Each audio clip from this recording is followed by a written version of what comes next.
நீங்க நம்பவே முடியாத அளவுக்கு எத்தனையோ காரியங்களை, எத்தனையோ அதிசயங்களை ஆண்டவர் செய்து கொண்டிருக்கிறார். அதுவும் இந்த பொல்லாத நாட்களிலெல்லாம் நாம் உயிரோடு பிழைத்திருப்பதே ஆண்டவருடைய கிருபை தான், இல்லையா? நம்புறோமா? விசுவாசிக்கிறோமா? அதெல்லாம் எப்படி நடந்துச்சு? நாம பெரிய ஞானவான்கள் அப்படிங்கிறதுனாலயா, நாம காரியங்களை திட்டம் பண்ணி நடந்ததுனாலயா, இல்ல ஆண்டவருடைய என்ன சிஸ்டர், ஆண்டவருடைய சத்தமா சொல்லுங்க, கிருபை, கிரேஸ், இல்லையா? ஆமென். அதை பேரன்பு என்று நாம் சொல்கிறோம். கிரேஸ், அவருடைய அன்எண்டிங் கிரேஸ், அமேசிங் கிரேஸ். அதனாலதான் இதெல்லாம் நம் வாழ்க்கையில் நாம் கண்டோம், இல்லையா? இந்த ஆண்டவரை இன்னும் கூட இந்த வருடத்தில் இன்னும் எவ்வளவு நாட்கள் இருக்கு? 13ஆம் தேதியா? இன்னும் எவ்வளவு நாள் இருக்குது? 18 நாள் இருக்கு. இன்னும் 18 நாள் இருக்கு, இல்லையா? இப்போ ஒவ்வொரு நாள் என்ன பண்ணோம்? ஆண்டவரை நம்ம ஆராதிக்கும். இங்க மாத்திரம் உண்டு, வீட்டிலையும் குடும்பத்தோடு சேர்ந்து ஆராதிக்கணும் இல்லையா? குடும்பத்தோடு, ஏன்னா இந்த உங்க வீட்டுல நிறைய நன்மைகள் நடந்திருக்கும் இல்லையா? வீட்டுல குடும்பமா சேர்ந்து ஆண்டவரை ஆராதித்து அவருடைய நாமத்தை உயர்த்தும் போது அவர் மகிமை அடைவார். இது உங்கள் வாழ்க்கையிலே பெரிய காரியங்களை நான் செய்வார். ஆமென். நீ ஒரு 2 வாரத்தில் என்ன செலிப்ரேட் பண்ண போறோம்? கிறிஸ்து பிறப்பு பெருவிழாவை செலிப்ரேட் பண்ணோம் இல்லையா? கிறிஸ்துவ என்ன?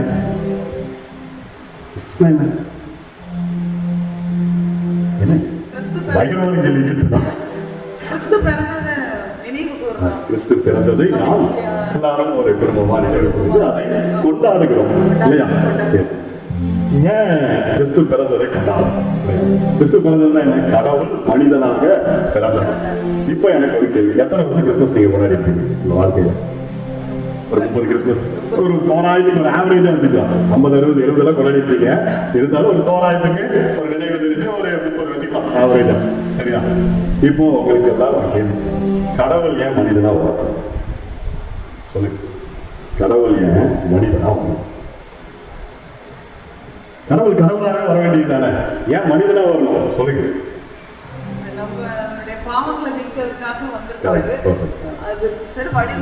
சரி, அதை கடவுளாவே மீட்கலாம் இல்லையா? அவருக்கு எதிராக தானே பாவம் செஞ்சோம், அவரே எதனா மனு ஸ்டெப்பா கொடுத்துடலாம், மனு கொடுத்துடலாம்ல. எதுக்காக வரணும் மனிதனா?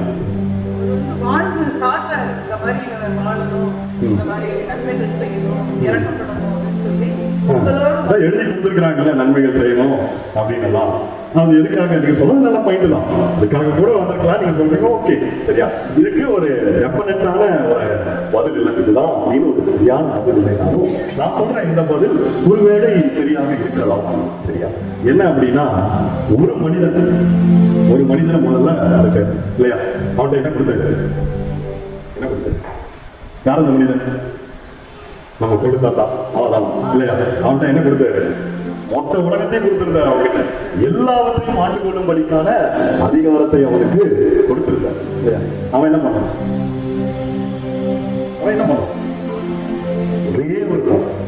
ஒரே ஒரு பழம் இல்லையா? என்ன பண்ணா? அந்த அம்மாதான் அறிவில்லாம சேர்ந்து சாப்பிடுச்சுன்னா இவன் என்ன பண்ணிருக்கலாம்? கொடுக்கும்போது ஒண்ணு கொடுத்துருக்கலாம் இல்லையா? ஒண்ணு கொடுத்துருந்தா கூட போறதுக்கு அம்மா வீட்டு இல்லையா? அவரு அதையும் செய்யல. இன்னைக்கும் ஆதாரம் அப்படின்னு இருக்கிறாரு. சரி, பரவாயில்ல. என்ன ஆயிடுச்சு? சாப்பிட்டாங்க. அதனால என்ன ஆயிடுச்சு? கடவுள் கொடுத்த எல்லா அதிகாரத்தையும் எல்லா மகிமையையும் மாண்பையும் என்ன பண்ணாங்க? இழந்து கடவுளையே. அதுதான் அவனுடைய பெரிய இழப்பு இல்லையா? ஆதாமை குறித்து வேதம் சொல்லும் போது, மனிதனை அவர் தன் ஒருவரும் தன் சாயலும் படைத்தார் இல்லையா? அந்த சாயலை அவன் இழந்துட்டான் இல்லையா? அவனுடைய இழப்பு ரொம்ப ரொம்ப பெருசு இல்லையா? அவன் இழந்ததை இன்னொருத்தர் தான் என்ன பண்றான்? வந்து மீட்கணும். யார் மீட்கணும்? மனிதன் தான் இழந்தான். இன்னொரு மனுஷன் தான் வந்து என்ன பண்ணுவான்? அதை மீட்கணும். யார்கிட்ட இருந்து மீட்கணும்? யார்கிட்ட போட்டு போனான்? அவங்கிட்ட இருந்து மீட்கணும் இல்லையா? எந்த மனிதனும் வந்து அதுக்கு ஏதுவா இல்லை. ஏன் அப்படி இல்லை? ஏன்னா இவனே அடிமையா இருக்கிறான், இவனே கட்டப்பட்டிருக்கிறான். இவனை போய் இன்னொருத்தர விடுதலையாக்க முடியுமா? முடியாது. அதை பார்த்துதான் ஆண்டவர் என்ன பண்ணிட்டாரு? அன்னைக்கே என்ன சொன்னாரு? சர்ப்பத்தை பார்த்து, பாம்பை பார்த்து என்ன சொன்னாரு? 3 பேருக்கு லைன் நிக்க வச்சாரா? என்ன சொன்னாரு? உன் வித்துக்கும் அவன் வித்துக்கும் பகையை உண்டாக்குவேன், அவர் தலையை நசுக்குவார், நீ அவர் குதிகாலை தீண்டுவார் அப்படின்னு இல்லையா? யார் அந்த அவர்? அவர்தான். எங்க நசுக்கினாரு?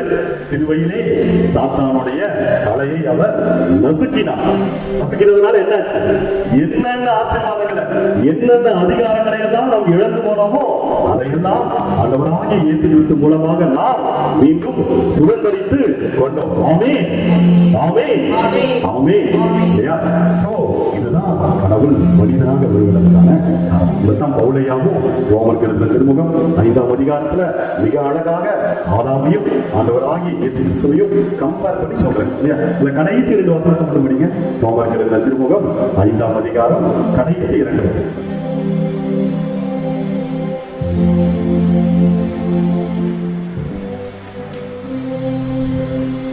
நான் சொல்லிடுறேன் டைமாவுக்கு. என்னன்னா, ஒரு மனிதன் வழியாக ஒரு மனிதனின் கீழ்ப்படியாமையினால் பாவம் உள்ளே வந்தது. அந்த பாவத்தின் வழியாக மரணம் ஆட்சி செய்தது. அந்த ஒரு மனிதன் இறந்து போனதை இன்னொரு மனிதருக்கு கீழ்ப்படிதலினால் என்ன கிடைச்சது? அருள் ஆட்சி செய்தது. அந்த அருளின் ஆட்சியினால் நம் எல்லோருக்கும் என்ன கிடைத்தது? நிலை வாழ்வு கிடைத்தது. இதுதான் அவங்களுக்கு இருந்த திருமுகம் 5ஆம் அதிகாரம் கடைசி 2 வசனங்கள்ல அவரையா சொல்றேன் இல்லையா?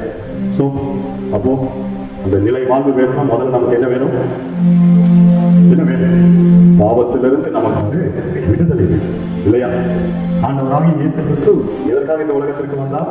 1 தீமோத்தேயு 1ஆம் அதிகாரம் 15ஆம் வசனத்திலே அவரையா இப்படியாக சொல்கிறார், பாவிகளை தேடி மீட்கவே மானிட மகன் வெளிப்பட்டார் என்று வேதம் சொல்கிறார் இல்லையா?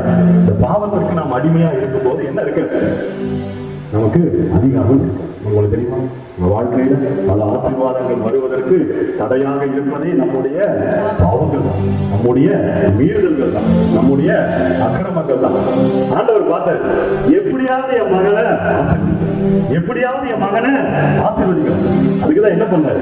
நானே வரப்பா, நானே வந்து அவங்களை எல்லாம் சுமந்து தீர்க்கிறேன்னு அவரே வந்துட்டாரு. அந்த தூதர் கபிரியேல் தூதர் மரியாள் கிட்ட என்ன பேர் வரணும்னு சொல்லும் போது என்ன சொல்லி சொல்றாரு பாருங்க. படிக்கலாமா? மத்தேயு 1ஆம் அதிகாரம் 21ஆம் வசனம். மத்தேயு 1ஆம் அதிகாரம் 21ஆம் வசனம். அவர் ஒரு மகனை பெற்றெடுப்பார், அவருக்கு இயேசு என பெயரிடுவீர், ஏனெனில் அவர் தம் மக்களை அவர்களுடைய பாவங்களிலிருந்து மீட்பார்.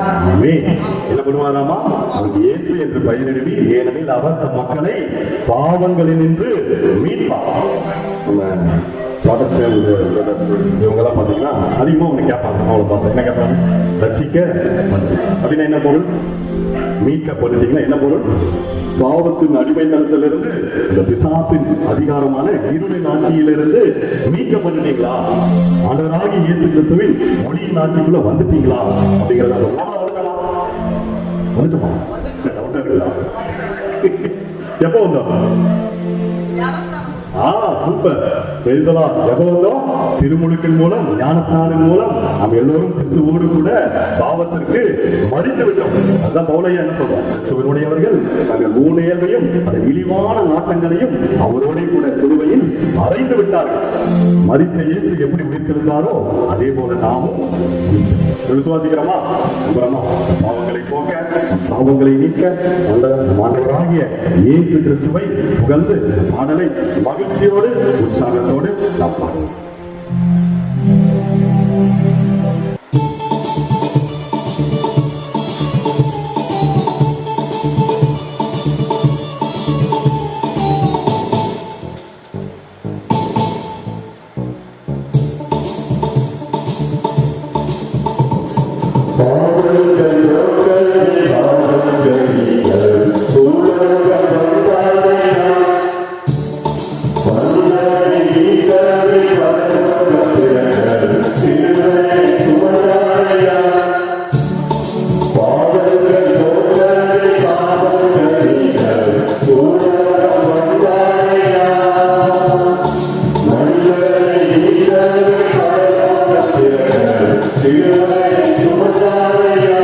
Thank you.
என்ன பண்ணிட்டாரு? பாவங்களை எல்லாம் ஊக்கி விட்டார், சாபங்களை எல்லாம் நீக்கி விட்டார், கண்ணீரை எல்லாம் உடைத்து விட்டார். நம்புறோமா? விசுவாசிக்கிறோமா? அதுக்கு நாம என்ன பண்ணணும்? நாம என்ன பண்ணணும்? நாம ஒண்ணுமே பண்ணல. அவர் பாதத்துல வந்து சரணம், அவர் பாதத்துல வந்து கண்ணீரை, அவர் பாதத்துல வந்து நம்முடைய மன்னாட்டுகளை எல்லாம் எடுத்து வச்சு, ஒரு தகப்பனிடம் ஒரு பிள்ளை சொல்வதை போல, இறைச்சி கேட்பதை போல அவருடைய பாதத்துல வந்து சரணம். அது மட்டும்தான் நான் இல்லையா? மற்றதெல்லாம் அவர் பண்ணிட்டேன். அப்புறமா சுவாசிக்கிறோமா? தொடர்ந்து ஆண்டவரை புகழ்ந்து பாடுவோம். ஆண்டவர் நம்மகிட்ட என்ன எதிர்பார்க்கிறார்? ஆண்டவர் கடந்திருக்கிறாருங்கிற செய்தி தெரிஞ்சிச்சு. யாருக்கு தெரிஞ்சு? தொலைதூரத்தில் இருந்த 3 தெரிஞ்சு என்ன பண்றாங்க? தேடி வராங்க. மத்தேயு 2ஆம் அதிகாரத்துல முதல் ஒரு 4 வசனத்துல இதெல்லாம் படிக்கிறோம். வந்த உடனே என்ன கேட்கறாங்க? எங்க வரான்? முதல்ல வர வேண்டிய இடத்துக்கு வந்துட்டான், எருசலேமுக்கு வந்துட்டான். வந்து என்ன கேட்கறான்? யாருக்கிட்ட கேட்கறான்? யாரு சிஸ்டர்? எந்த ராஜா? அவர் பேரு ஏரோது ராஜா கிட்ட வந்து கேட்கிறான். என்ன கேட்கிறான்? யூதரின் ராஜா அங்க பிறந்துட்டாராமா, அவருடைய நட்சத்திரம் எழும்ப கண்டோம், அவர் எங்கே அவரை வணங்க வந்தோம் அப்படின்னு கேட்கிறான். இல்லையா? இவன் என்ன நினைக்கிறான்? ஏரோது என்ன பண்றான்? என்னாச்சு சிஸ்டர்? ஏரோது என்ன பண்றான்? கலங்குறான். என்ன பண்றான்? கலக்கிறான். அவனோட சேர்ந்து யார் கலக்கிறான்? எருசலேம் முழுவதும் கலக்குகிறது. என்ன பண்ணிருக்கிறீங்க? என்ன பண்ணிருக்கணும்? என்னடா நமக்கு ராஜா பார்த்துட்டாரா? நமக்கு வந்தா முதல்ல தெரிஞ்சே வச்சு ஊருக்கே சொல்லி இருக்கணும். ஆனா இவன் என்ன பண்றான்? கேட்ட உடனே கலக்கிறான். ஏன் கலக்கிறான்? பரீட்சைனா யாருக்கு பயம் வரும்? ஒழுங்கா படிக்காதவனுக்கு இல்லையா? உனக்கு தானே பயம் வரும். ஏன்னா இவன் வாழ்க்கையெல்லாம் ஆண்டவர் என்னென்ன சொன்னாரோ அதுக்கு நேர் ஆப்போசிட்டா வாழ்ந்துகிட்டு இருக்கான். அவனுக்கு ஏற்ற மாதிரி ஒரு ராஜாவாகவும் வந்து செய்திருக்கான். உடனே இவங்களுக்கு எல்லாம் எப்படி இருக்குது? ஆண்டவருடைய வருகை கலக்கமா தான் இருக்கு. சரியா? சரி, அது ஒரு புறம் இருக்கட்டும். அவருடைய வருகைக்கு இவன் ஆயத்தமாவே இல்ல இல்லையா? இப்ப கூட பாருங்க, இன்னைக்கு ஆண்டவர் வராரு, உங்களை கூட்டிட்டு போக போறாரு அப்படின்னு எத்தனை பேர் ரெடியா இருக்கீங்க? சொல்லக்கூடாது, சும்மா சொல்லுவோம். ஆனா உண்மையா ரெடியா இருக்கிறோமா? உண்மையா ரெடியா இருக்கிறோமா? ஆண்டவரை சந்திக்கிறதுக்கு ஆயத்தமா இருக்கிறோமா? நமக்கு தெரியும் இல்லையா? ஏன்னா கொஞ்சம் வாங்கும், உலகத்தை விட்டு போயிட்டா அதுக்கப்புறம் என்ன பண்ண முடியாது. நம்ம எப்படி வாழ்ந்தோமோ அதன்படி நமக்கு ரெண்டு இடத்துல ஏதோ ஒரு இடம் கன்ஃபார்மா இருக்குது இல்லையா? இப்போ நான் பயப்படுறேன்னா என்ன அர்த்தம்? அந்த இடத்துக்கு போறதுக்கு இன்னும் நாம தகுதியா இல்லை, ஆண்டவரை சந்திக்க இன்னும் ஆயத்தமா இல்லை, இன்னும் உள்ளுக்குள்ள கொஞ்சம் கொஞ்சம் பாவம் இருக்குது, தேவையான பேச்சு இருக்கு, தேவையில்லாத சிந்தை இருக்கு. ஏன்னா உள்ள இருக்கிறதுனாலதான் பயம் வருது. சரி, அதை விடுவோம். இங்க வருவோம், 3 பேர் வந்துட்டாங்க. வந்தவங்க எப்படி வந்தாங்க? என்னென்ன கொண்டு வந்தாங்க? ஒண்ணு சாம்பிராணி, வெள்ளை இல்லையா, எல்லாம் கொண்டு வந்திருக்கிறான் கிஃப்ட் இல்லையா? வந்து ஆண்டவரை பார்த்தான், எப்படி அந்த நட்சத்திரம் கரெக்டா ஆண்டவர்கிட்ட கூட்டிட்டு போயிடுச்சு. வந்தவன என்ன பண்ணான்? இந்த கிஃப்டை எல்லாம் ஆண்டவர் பாதத்துல வச்சு அவரை தெஞ்சனிட்டு வணங்கிட்டான். சரியா? இப்போ நாம கிறிஸ்துமஸ் பெருவிழாவை தான் கொண்டாடுறோம். ஆண்டவர் வராரு, நம்புறோமா? விசுவாசிக்கிறோமா? இப்ப நீங்க என்ன பண்ணணும்? பொண்ணு சாம்பிராணி எல்லாம் 1 கிலோ வாங்கி அங்க இருக்கிற விலையில 1 பவுண்டு 1 கிராம் வாங்குறதுக்கே ரொம்ப கஷ்டமா இருக்குது. இதுல எங்க 1 கிலோ வாங்கிட்டு இருக்கீங்களா? நேற்றுல நான் பார்த்தேன், அந்த சாம்பிராணி கூட 1 கிலோ அவ்வளவு ரேட் இருக்குது. ஒரிஜினல் சாம்பிராணி. நாம அதைதான் ஆண்டவர் நம்ம கிட்ட கேட்டாரா? ஆண்டவர் நம்ம கிட்ட என்ன கேட்கிறோம்? படிக்கலாமா? ரோமர் 12ஆம் அதிகாரம் 1ஆம் வசனம்.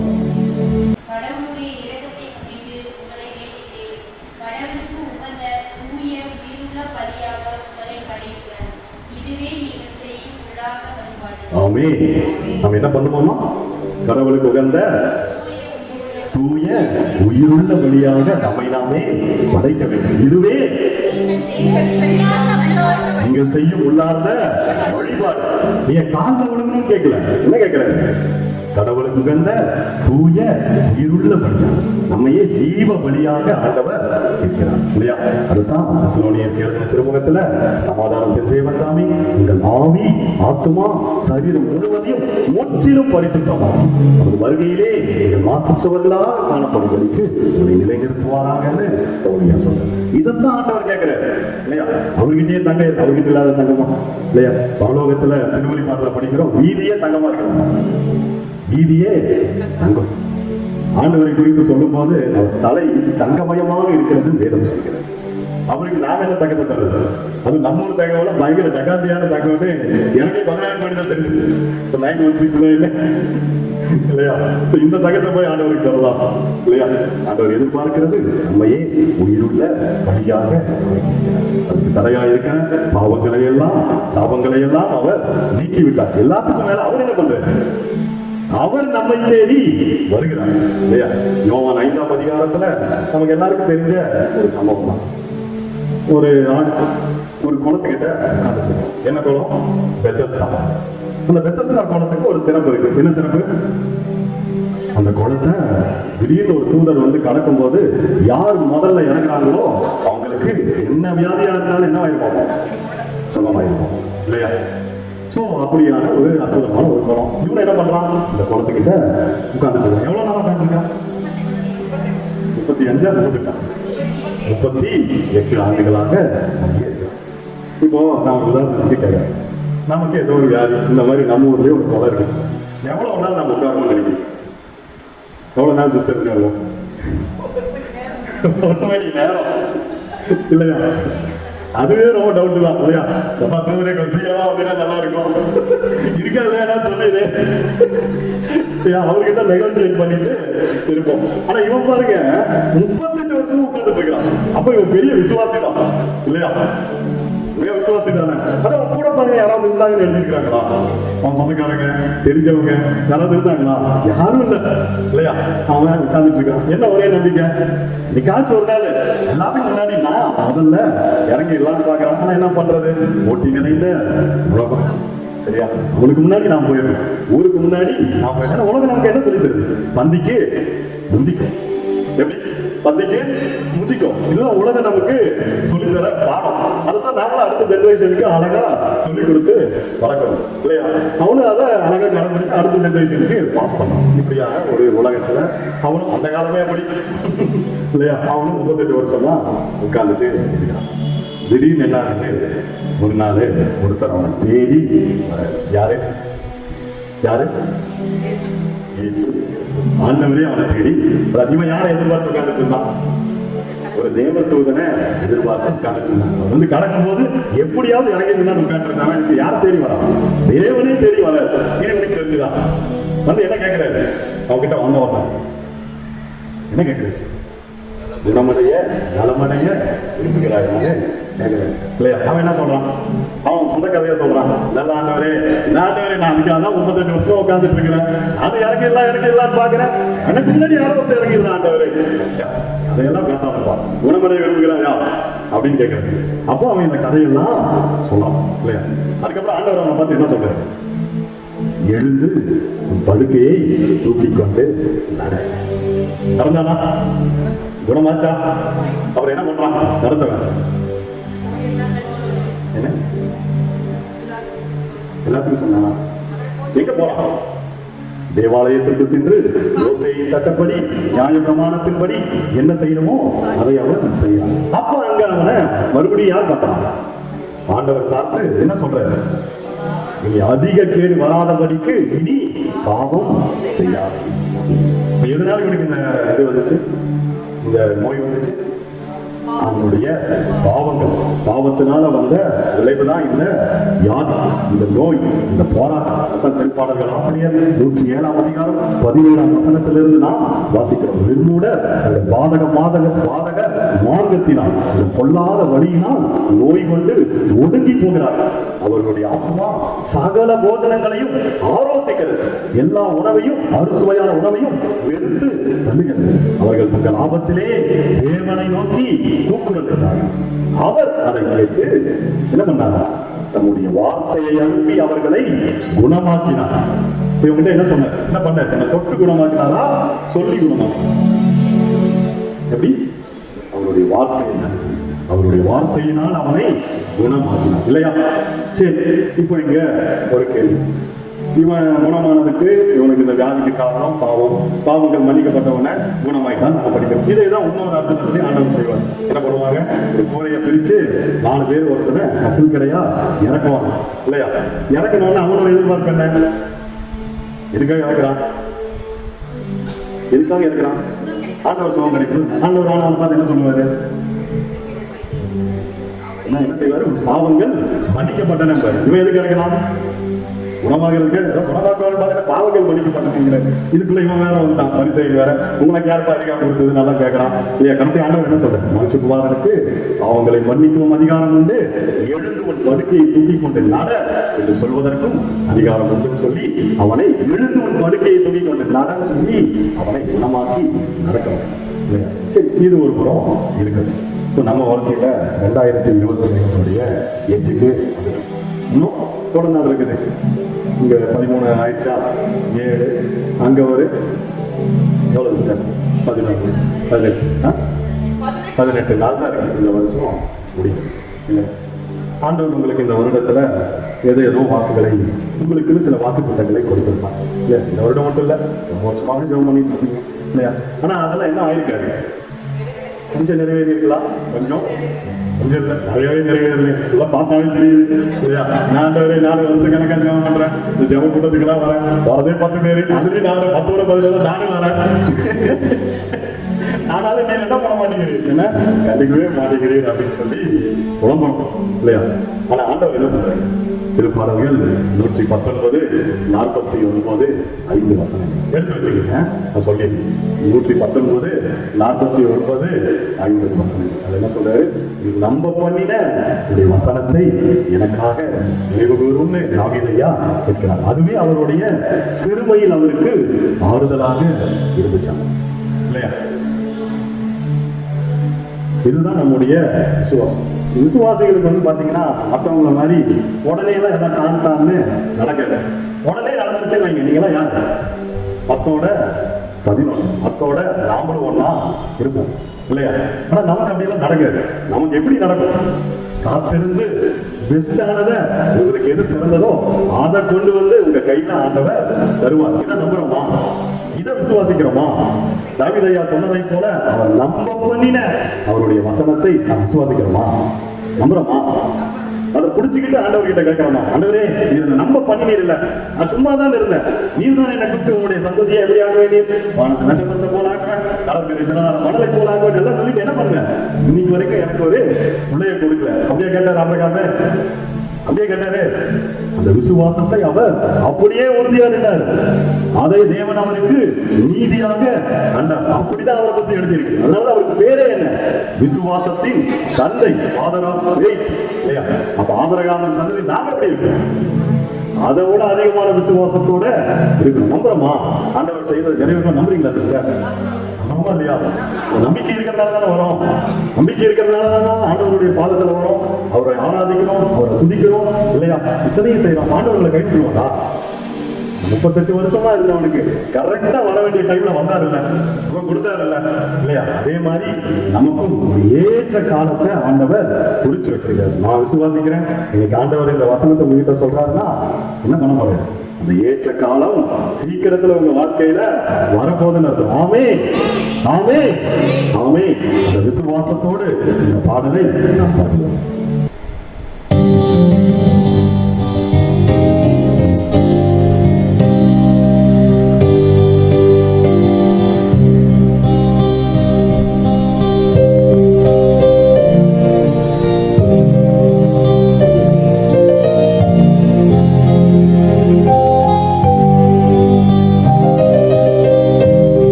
முடிப்பவரே இசையா நிறைவேற்றி முடிப்பவரே நிறைவாமல் நினைப்பவரே இசையா நிறைவேற்றி முடிப்பவரே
நீ நம்ப கண்ணீர உன்னை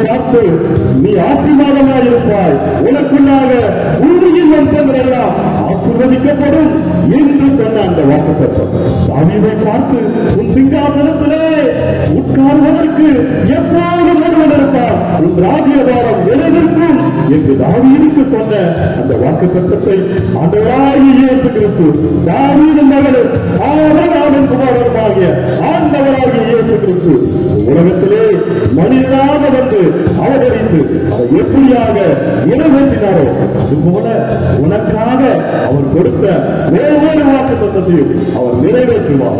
ஆமென், ஆமென், ஆமென். கையை கொண்டு எதையும் நாம் தொடங்கினாயோ அந்த மகனே தேவத்திலேயே உன் கைகளை கொண்டு எதற்கெல்லாம் பிரயாசப்பட்டாயோ, எதற்காக உன் கண்ணீரை சிந்தினாயோ அதற்கான பலனை நீ சீக்கிரத்திலே காண்பாய். ஆமென், ஆமென், ஆமென். நீ நம்பினவர், நம்பத்தக்கவர், தம் வார்த்தையிலே உண்மையுள்ளவர். ஆமென், ஆமென், ஆமென். 44ஆம் அதிகாரம் 21ஆம் வசனத்திலே சொல்வதை போல இஸ்ரவேலே நீ என் தாசன், இஸ்ரவேலே நீ என் தாசன், நீ என்னால் மறக்கப்படுவதில்லை என்று சொன்ன தெய்வம் உன்னை பார்த்து சொல்லுகிறார்.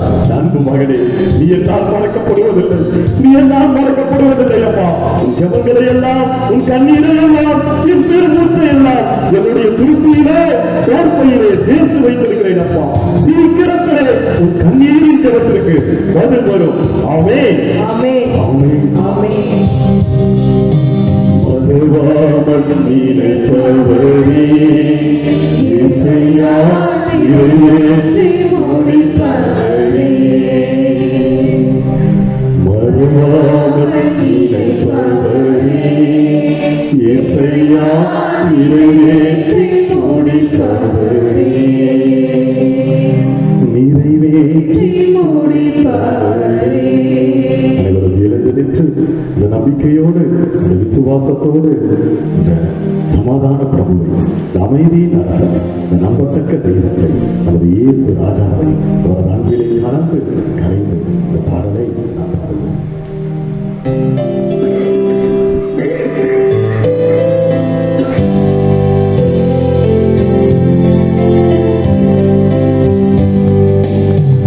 எனது தலைவன் இயேசுராஜன் மாது சாய்ந்து சாய்ந்து மகிழ்ந்து மகிழ்ந்திருப்பே.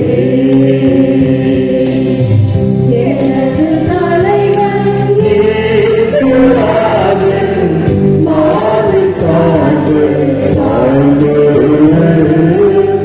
மகிழ்ந்து மகிழ்ந்திருப்பே.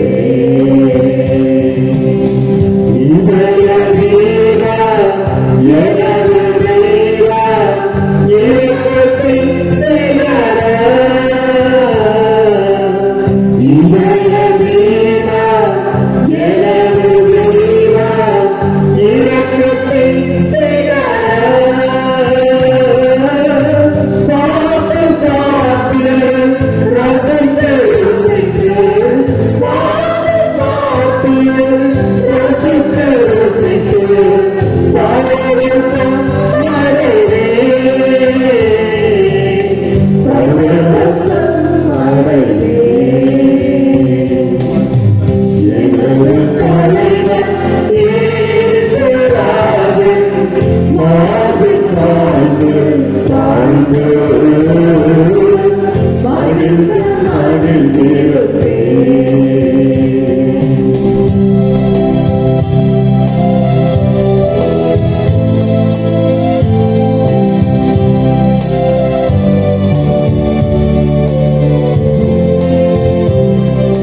என்கிற எந்த புத்திக்கும் எட்டாது இந்த மேலான சமாதானத்தினால் நிறைந்து அவருடைய சமூகத்திலே தொடர்ந்து கலியுறுவோம்.